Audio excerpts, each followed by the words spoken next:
I'm Barney Krucoff. I'm the State of Maryland's Geographic Information Officer. We've had an open data initiative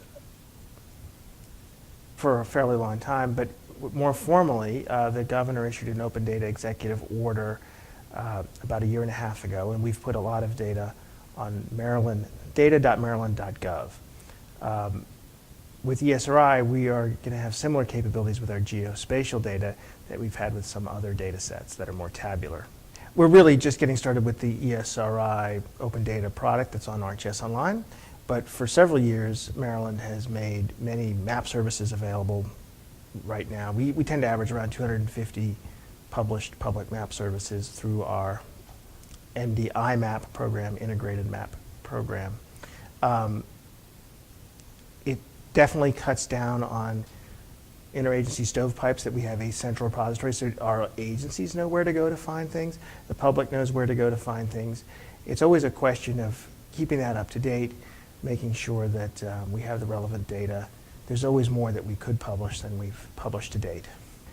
If you ask people what data they want most, it's probably what people like me are getting paid. They want our salaries, they want every transaction the government has on their credit cards or purchases. That's very popular. But after you get through a few of those headline data sets, there's a great deal of mapping information that people want. In the state of Maryland, we're making a big push to make our property data available free of charge statewide.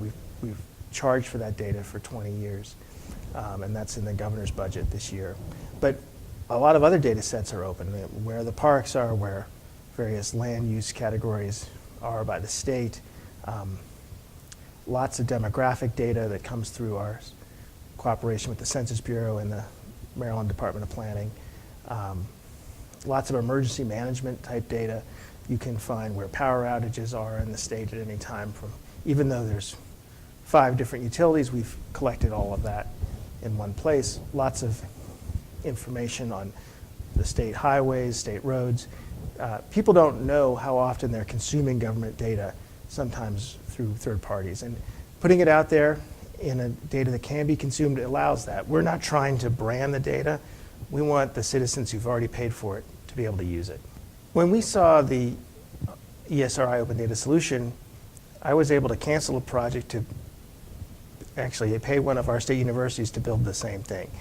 We had them under contract to improve the user interface for the public, and our data was not as easily downloadable as we would have liked. You couldn't take it and say get a spreadsheet or get a KML file. You had to take it as a map service. And we needed to build a user interface for that and a back end. What the Esri product did is basically handles that. It was no additional charge for us. And the user interface is developed. So instead of developing something, we've put that time into better categorizing the data and having more of a curated product for when we actually get online.